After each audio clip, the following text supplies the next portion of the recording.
오늘 우리 함께 나눌 말씀은 창세기 6장에 있는 말씀입니다. 창세기 6장부터는 홍수 심판에 대한 얘기가 나오는데요. 우리가 창세기라는 성경을 볼 때 전체적인 흐름을 다 이해를 해야 됩니다. 창세기와 출애굽기는 일단 레위기에 대한 역사적 배경이라고 일단 염두에 두시고, 창세기 안에는 1장부터 50장까지 두 가지 부분으로 나눠집니다. 압축된 역사 1장부터 10장까지, 11장까지, 그리고 12장부터 50장까지는 이스라엘에 대한 역사, 그러니까 4명의 족장 이야기가 나옵니다. 도표를 제가 또 하나 한번 보여드릴게요. 머릿속에 항상 정리를 하십시오. 우리 아이들한테도 우리 부모님들이 이걸 가르쳐 주셔야 돼요. 창세기는 이렇게 크게 두 부분으로 나눠진다. 압축된 역사 1장부터 11장까지, 그리고 이스라엘 조상들의 이야기 12장부터 50장까지 이야기. 그래서 1장부터 11장까지는 세부적으로 말하면 1장, 2장은 창조에 대한 이야기. 하나님이 천지 만물과 사람을 창조하셨다. 그리고 3장에 하나님과의 언약을 어김으로 죄가 이 땅에 들어오는데 그게 타락한 출발이 되는 것이다. 사람이 왜 죄를 짓게 되었는가? 하나님과 언약을 어겼기 때문이다. 그래서 죽는 존재가 된 게 죄의 출발입니다. 그게 3장에 나오고요. 여기 원시복음, 이 죄 문제를 해결하기 위한 하나님의 계획이 나오죠. 여자의 후손, 뱀의 후손. 그러니까 하나님 믿는 사람의 후손과 사탄의 길을 따라가는 후손이 나온다는 얘기. 그래서 4장, 5장이 가인의 후손과 셋의 후손, 하나님을 믿는 사람과 또 세상의 문화를 따라가는, 그래서 여자의 후손이라는 표현이 나오고 뱀의 후손이라는 표현이 나온다는 거. 그래서 4장에서 5장까지 이 족보를 지난주에 제가 정리하라고 말씀을 드렸죠. 그래서 이 족보를 좀 이따 말씀드릴 거고요. 이제 6장에 들어가면 이제 홍수 심판, 이 여자의 후손과 뱀의 후손이 서로 섞여 버리고 죄악이 관영하게 될 때 이 땅을 심판하신 하나님 이야기. 홍수로 심판하기 때문에 홍수 심판, 노아 때 그랬기 때문에 노아 홍수 심판이라고 말을 하게 됩니다. 그게 6장부터 10장까지 기록이 된 내용이에요.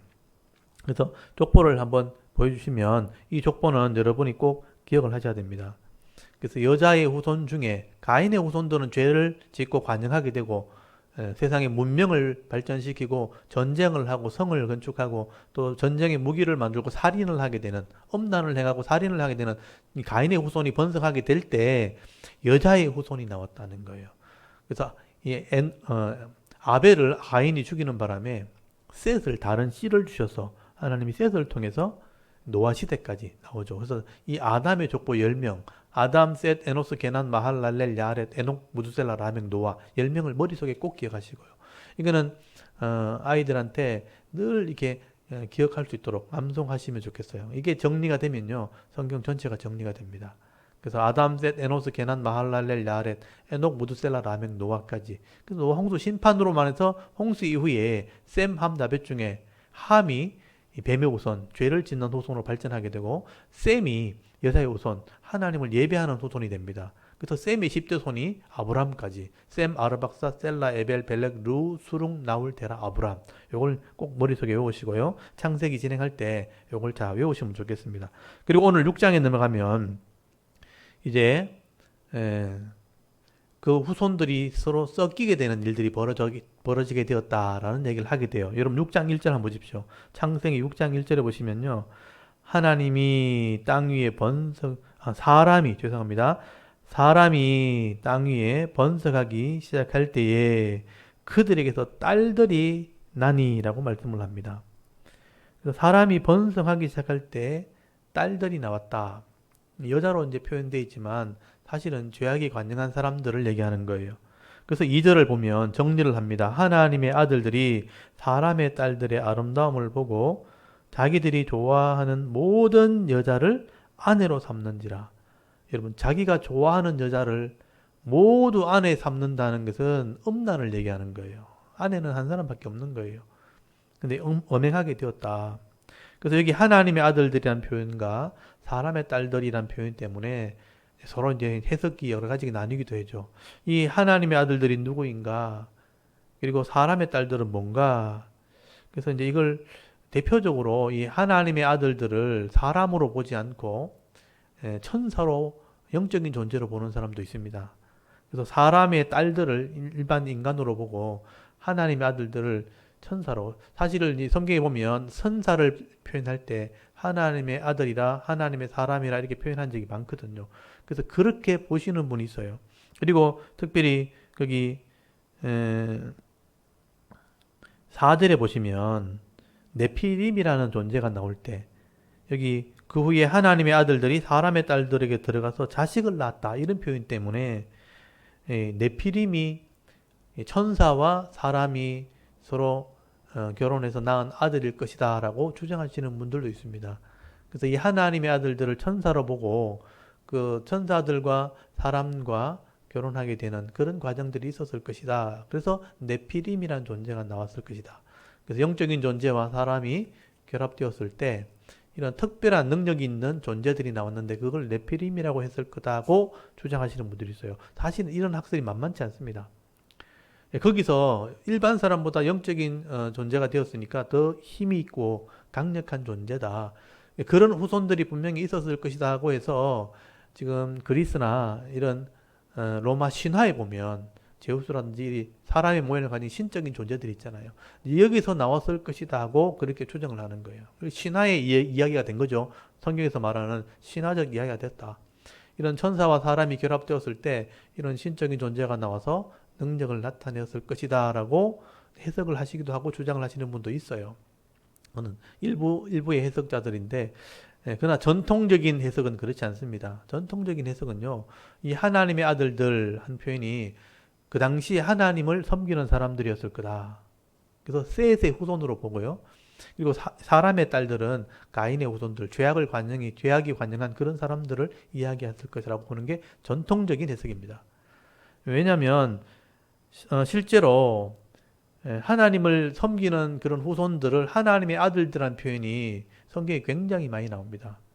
그래서 천사를 하나님의 아들이라 표현한 내용도 몇 군데 나오지만 하나님을 섬기는 사람들을 신의 아들이라 또는 하나님의 아들이라 표현한 표현도 굉장히 많이 나와요. 그래서 양쪽을 다 보셔야 되는데 특별히 셋이 나왔을 때 그러면 4장 거기 25절에 보시면 아담이 아내와 동침했을 때 셋이 나올 때 이 셋을 보고 이는 하나님이 내게 가인을 죽인 아벨 대신에 다른 씨를 주었다. 그러니까 하나님이 주신 씨다.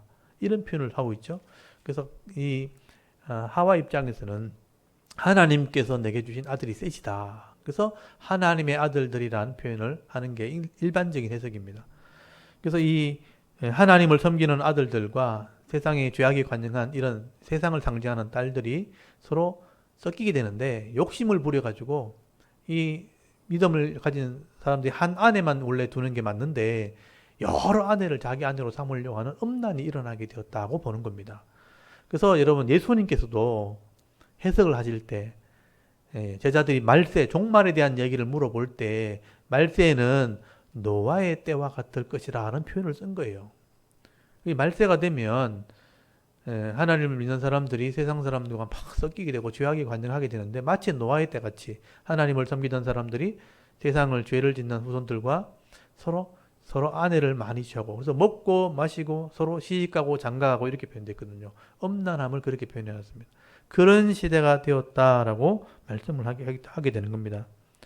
그래서 여러분 전통적인 해석을 따라가면 2절에 보면 이런 하나님 아들들이 사람의 딸들을 보고 서로 음란을 하게 되었고 3절에 보면 하나님께서 이르시되 나의 성령이 영원히 사람과 함께 있지 아니한다. 이 말은 그냥 죄악에 내버려 둬버렸다. 왜냐하면 그들이 육신이 되었다. 육신이 되었다는 표현이 죄악에 관영한 모습으로 변했다는 거예요.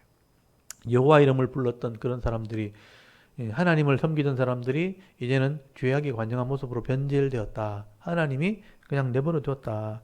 그래서 그 날수가 120년 밖에 되지 않을 거다. 이것도 두 가지 해석이 있죠. 인간의 수명이 120년 될 거다. 노아 홍수 이후에는 그래서 수명이 줄어든 거다. 이렇게 보시는 분도 있고 이때부터 노아 홍수 때까지 120년의 기간이 남았을 것이다 하고 봅니다. 그래서 이제 이것도 두 번째 해석, 후자의 해석을 전통적으로 따라갑니다. 이때부터 120년 동안 노아를 통해서 방주를 만들게 하시고 새로운 구원의 역사를 이뤄갈 것을 전하게 했다. 그게 120년 기간이었다고 보는 겁니다. 그래서 120년이 될 것이다. 그리고 나서 4절부터 그 땅에는 네피림이 있었다. 그리고 그 후에는 하나님의 아들들이 사람의 딸들에게 들어가서 자식을 낳았으니 그는 용사라. 고대에 명성 있는 사람, 유명한 사람, 이름 있는 사람이 되었다라고 표현되어 있습니다. 이 해석 때문에 이제 천사와 사람이 서로 결혼해서 이런 네피림이 나왔다고 주장하는데, 사실은 네피림이 된 죄라는 것은 지금 정확하게 밝혀져 있지 않습니다. 사람이 그렇게 해석을 하고 추정을 할 뿐이죠. 그래서 이제 신비한 능력을 가진 어떤 천사로부터 나온 어떤 후손일 거다. 그렇게 이 네피림이란 말 자체가 침략한다, 또는 이렇게 강탈한다, 공격한다, 뭐 그런 의미를 가지고 있고요. 원어상으로 보면 네필이란 말이 나팔이란 말로 같다고 보는데, 나팔은 떨어졌다는 뜻이고요. 그래서 이제 그 천사가 타락했다 이렇게 보시는 분도 있지만, 사실은 이게 벌목군 이런 의미를 가지고 있습니다. 벌목을 한다 또는 강력한 지배자 뭐 이런 의미를 가지고 있죠. 그래서 강한 사람이라는 의미입니다. 그래서 사람의 아들과 또 하나님의 아들과 사람의 딸들이 서로 섞이게 될 때 그런 강력한 그런 용사 같은 사람이 났다. 용사란 말도 사실은 굉장히 이제 뛰어나다 이런 의미거든요. 그래서 뛰어난 그런 강력한 사람들이 세상을 지배하게 되었다라고 보시면 되겠습니다. 근데 이런 사람들의 모습이 5절에 보시면요, 여호와께서 사람의 죄악이 세상에 가득함과 그 마음에 생각하는 모든 계획이 항상 악할 뿐임을 보시고, 중요한 게 뭐냐면 마음의 생각이 이미 모든 것이 악해진 거예요. 원래 마음에서부터 새로워지고 선이 되어지고 변화되어지는데, 변화될 여지가 전혀 없는, 그래서 마음과 생각하는 모든 것이 악하게 되었다. 사단의 지배를 완전히 받은 거예요. 사단이 악한 마음으로 다 이렇게 지배하게 만들었을 때 생각하는 모든 것이 악한 거죠. 내 중심적으로 봤을 때 다른 사람을 죽이거나 피해를 입히거나 또는 훔치거나 지배하거나 이런 악함으로 지배하는 그런 시대가 되어버렸다. 그래서 다툼밖에 일어나지 않는 거죠. 더 이상 소망이 없을 때 하나님께서는 이 땅을 심판하시기로 결정을 하게 됩니다. 그래서 그 시대의 종말이 된 거예요. 그 시대의 종말인데, 거기도 끝날이라는 표현 나와요. 끝날. 13절 중간에 보시면 노아에게 이제 이 땅의 끝날이 되었다. 그 땅의 종말이 된 거예요. 죄악을 심판하시기 위해서요. 하나님의 계획은 이 죄 문제를 해결하고 인간을 구원하는 것이었고 하나님 백성 만드는 건데, 죄악이 관영하게 된 것을 이미 보여주신 거예요. 그래서 한탄하셨다. 인간적인 표현이죠. 하나님 보실 때, 우리 볼 때 희망이 없는 상태였다. 그래서 하나님께서는요, 18절부터 보시면요, 구원의 역사를 이어가시기 위해서 노아에게 은혜를 베풀었다고 되어 있어요. 셋의 후손의 10대 손이죠. 셋의 10대 손 노아에게 은혜를 베풀어서 하나님이 말씀대로 순종하는 사람으로 살아갈 수 있도록 도와주셨는데, 9절에 보니까 이것이 노아의 족보라. 노아는 의인이요 당대 완전한 자라. 그는 하나님과 동행하였으므로 라고 되어 있어요. 하나님과 동행했어요. 에노스가 여호와 이름을 불렀다고 되어 있거든요. 셋 에노스. 그 다음에 에녹이 300년간 하나님과 동행했고, 노아 시대 하나님과 동행하는 사람이 있었다는 거예요. 의인이었고, 비교적 다른 사람보다는 의인이었고, 이건 상대적인 표현이죠. 그리고 당대 완전했다. 하나님 보실 때 완전한 모습으로 살아가는 자였다. 그래서 이 노아에게 구원의 기회를 주신 거죠. 사명을 맡긴 겁니다. 그래서 10절에 셈, 함, 야벳 아들이 3명 있었고요. 11절 보십시오. 그 땅에 온 땅이 이제 하나님 앞에 부패하고 포악했다. 썩어버렸어요. 더 이상 희망이 없는 상태가 된 거죠. 12절에 하나님 보신 저 땅이 부패했고 이 땅에 모든 혈육 있는 자는 행위가 다 부패했다. 썩었다는 표현을 계속하고 있죠. 썩으면 변질된 거기 때문에 가망이 없어요. 여러분, 손이 썩으면 잘라내야 됩니다. 음식이 썩으면요 버려야 됩니다. 썩으면 희망이 없는 거예요. 변질된 거예요. 그래서 13절에 하나님이 노아에게 이제 명령을 내리죠. 이 포악하고 이 악이 가득한 이 땅에 포악함이 가득한 포악이 땅이 가득함으로 그 끝날이라는 표현이 나오잖아요. 이게 마지막 날이 있다는 거예요. 그 당시의 종말이죠. 끝날이 내 앞에 이르렀으니 내가 그들을 땅과 함께 멸하리라. 땅도 심판하고 이 사람도 심판하겠다는 거예요. 그래서 14절부터는 구원의 방법을 설명합니다. 고페르 나무를 가지고 방주를 만들어라. 이 방주가 네모난 배란 뜻이에요. 그래서 거기 역청이나 이런 것들을 안팎에 칠해가지고 물이 새지 않도록 방주를 만들어라. 그래서 15절에 방주의 크기를 설명합니다. 그 길이가 300규빗이죠. 여기 보면 1규빗이 55cm, 50cm 정도 된다 보면 535, 150m거든요. 100m 달리기 해가지고 50m 뛰어가야 돼요. 굉장히 큰 거예요. 그리고 넓이가 50규빗, 25, 25m, 높이는 30규빗, 15m, 3층 구조로 만들어라. 그리고 16절에 3층으로 되어 있고, 그리고 17절에 보시면 내가 홍수를 땅에 이렇게 모든 생명의 기운이 있는 모든 육체를 천하에 멸절하니 땅에 있는 것은 다 죽게 할 것이다. 그래서 방주를 만들 것을 이제 명령을 하게 되고 사명을 주게 되는 겁니다. 방주가 생명을 살리는 배예요. 생명을 살리는 배로 하나님께서 노아에게 사명을 주신 것입니다. 실제로 이제 이런 방주가 그 당시에 짐승들이나 이런 음식 재료나 사람을 다 실을 수 있을까? 실제로 1990년에 얀센이라는 사람이 이걸 다 실험했어요. 이 크기로 실제로 배를 만들었을 때 얼마나 많은 양을 실을 수 있는지를 다 점검을 했고, 이 시대에 모든 짐승을 싣고도 3분의 1을 더 실을 수 있을 만큼의 공간이 된다는 것을 확인했습니다. 실제로 작지 않아요. 가능성이 충분히 있고, 실제로 홍수가 일어났다는 것도 증거가 되고, 방주의 흔적도 지금 남아있다고 지금 발굴을 하고 있는 중입니다. 그만큼 이게 실제적인 사건이라는 얘기죠. 그래서 방주는 생명을 살리는 사명입니다. 그리고 18절에 중요한 언약을 하게 되죠. 노아가 그냥 이게 하는 게 아니고 약속을 하게 됩니다. 계약을 맺어요. 네가 이 생명을 살리는 사명 감당하면 너의 생명을 내가 살려주겠다 하고 계약을 하게 됩니다. 그래서 그 가족들 3명과 며느리와 방주에 들어가고, 그리고 19절에 이런 사명을 감당하게 하죠. 혈육 있는 모든 생물을 너는 각기 암수 한 쌍씩 방주로 이끌어들여 너와 함께 생명을 보존하되. 여러분, 생명을 보존하는 사명이에요. 오늘날 교회 같은 거죠. 여러분, 교회가 마지막 종말이 왔을 때 천국을 갈 수 있는 방주입니다. 이 교회의 그림자라고 볼 수 있죠. 교회에서 영원히 살게 될 때 하나님 나라 들어가는, 이 땅은 다 죄와 불로 심판을 받게 되는 거죠.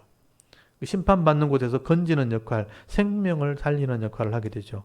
그래서 거기 20절에 앞으로 후손들이 살아갈 자연을 위해서 새와 가축들, 땅에 기는 모든 것을 둘씩 다 나오게 하고 그 생명을 보존하게 하라. 여러분, 이게 사명입니다. 그 생명을 보존하게 하라. 그리고 21절에 그 양식을 저축해라. 한 달 동안, 1년 동안 방주를 타야 되기 때문에 그 1년 동안 먹을 양식이 필요했던 거예요. 물로 땅이 심판을 받기 때문에 양식을 저축해라. 그리고 22절 노아는 이 하나님 명령을 이해했고 언약을 하게 되었고 계약서를 쓰면서 결국 이것을 준행하게 되었다라고 말씀을 하게 됩니다. 그럼 이 노아가 한 언약이 오늘 우리가 하는 언약과 똑같은 거예요. 우리가 하나님 말씀대로 살기로 계약하는 겁니다. 그렇게 할 때 생명도 살고 이 땅에서도 홍수 같은 심판이 있지만 여기서 구원을 받게 되어지고 그 주신 양식을 누리게 되고 저친 천국 영원한 하나님 나라에 들어가게 되는 복을 받게 되는 거죠. 그게 믿음입니다. 믿음. 그래서 7장 8장에는 실제로 홍수가 일어나는 그런 과정들을 설명을 하게 됩니다. 1년 동안이나 홍수가 있었다 하는 얘기를 하게 되는데 이 홍수의 증거는요, 과학적으로도 얼마든지 지금 준비가 되어 있고 나와 있습니다. 그래서 어떻게 홍수가 일어났고 어떻게 진행되었는지를 제가 다음 주에 설명을 드리겠습니다. 오늘 이렇게 하나님을 믿는 사람도 있었지만 죄악을 따라가는 사람들이 있을 때 섞여버리면 문제가 되는 거예요. 섞여버리면 마음이 타락합니다. 영혼이 타락합니다. 생각하는 모든 것이 악해져 버리면 희망이 없어져요. 그래서 여러분, 우리의 생각이 어릴수록 순수한데 그 생각이 어릴 때 악해져 버리면 희망이 없어지는 거죠. 그래서 어린아이가 타락하면 종말이 옵니다. 노아시대도 마찬가지예요. 어린아이까지 생각이 악해졌을 때 심판하셨습니다. 그래서 오늘 이 시대를 보면서 이분은 희망을 가지시길 바랍니다. 아직 어린아이들이, 청년들이, 청소년들이 선함을 알고 거룩함을 안다면 희망이 있는 겁니다. 그래서 우리는 죄악이 관영한 세상에 살지만 이 하나님 말씀으로 영혼이 새로워지고 또 우리 마음이 깨끗해지는 그런 하나님 사람을 만들어 나갈 때 이 시대에 소망이 있는 겁니다. 그래서 교회를 통해서 노아와 같은 이런 생명을 살리는 사명 감당하게 하옵소서. 나 자신이 생명을 살리는 사명 감당하게 하옵소서. 여러분, 119 구급대원 중에 여러분 생명을 살리는 그런 일들 하는 사람이 있잖아요. 내가 훈련받고 단련받아서 죽어가는 생명을 살릴 때 그게 가치가 있는 거잖아요. 의미가 있고 가치가 있는 거잖아요. 그래서 오늘도 교회와 이 성도들이 노아처럼 이런 사명을 가지고 있다는 것을 기억하시고 방주를 만들듯이 교회를 세우고 이 교회를 통해서 많은 사람을 생명을 구원하는 그 사명 감당할 때 정말 감격하고 기뻐하면서 남은 생애를 살아갈 수 있는 저와 여러분의 그런 영적인 모습이 될 수 있기를 주의 이름으로 축원합니다. 아멘. 우리 한번 낭독을 하고요. 잠깐 기도하겠습니다. 6장 1절부터 22절까지 한 장을 우리가 낭독을 할 때 우리 손가락을 짚어서 글들을 한번 같이 읽기를 바랍니다. 우리 낭독하도록 하겠습니다. 창세기 6장. 사람이 땅 위에 번성하기 시작할 때에 그들에게서 딸들이 나니 하나님의 아들들이 사람의 딸들의 아름다움을 보고 자기들이 좋아하는 모든 여자를 아내로 삼는지라. 여호와께서 이르시되 나의 영이 영원히 사람과 함께하지 아니하리니 이는 그들이 육신이 됨이라. 그러나 그들의 날은 120년이 되리라 하시니라. 당시에 땅에는 네피림이 있었고 그 후에도 하나님의 아들들이 사람의 딸들에게로 들어와 자식을 낳았으니 그들은 용사라. 고대에 명성이 있는 사람들이었더라. 여호와께서 사람의 죄악이 세상에 가득함과 그의 마음으로 생각하는 모든 계획이 항상 악할 뿐임을 보시고 땅 위에 사람 지으셨음을 한탄하사 마음에 근심하시고 이르시되 내가 창조한 사람을 내가 지면에서 쓸어버리되 사람으로부터 가축과 기는 것과 공중의 새까지 그리하리니 이는 내가 그것들을 지었음을 한탄함이니라 하시니라. 그러나 노아는 여호와께 은혜를 입었더라. 이것이 노아의 조건이라. 노아는 의인이요 당대의 완전한 자라. 그는 하나님과 동행하였으며 세 아들을 낳았으니 셈과 함과 야벳이라. 그때에 온 땅이 하나님 앞에 부패하여 포악함이 땅에 가득한지라. 하나님이 보신즉 땅이 부패하였으니 이는 땅에서 모든 혈육 있는 자의 행위가 부패함이었더라. 하나님이 노아에게 이르시되 모든 혈육 있는 자의 포악함이 땅에 가득하므로 그 끝날이 내 앞에 이르렀으니 내가 그들을 땅과 함께 멸하리라. 너는 고페르나무로 너를 위하여 방주를 만들되 그 안에 칸들을 막고 역청을 그 안팎에 칠하라. 내가 만들 방주는 이러하니 그 길이는 300규빗, 너비는 50규빗, 높이는 30규빗이라. 거기에 창을 내되 위에서부터 한 규빗에 내고 그 문은 옆으로 내고 상중하 3층으로 할지니라. 내가 홍수를 땅에 일으켜 무릇 생명의 기운이 있는 모든 육체를 천하에서 멸절하리니 땅에 있는 것들이 다 죽으리라.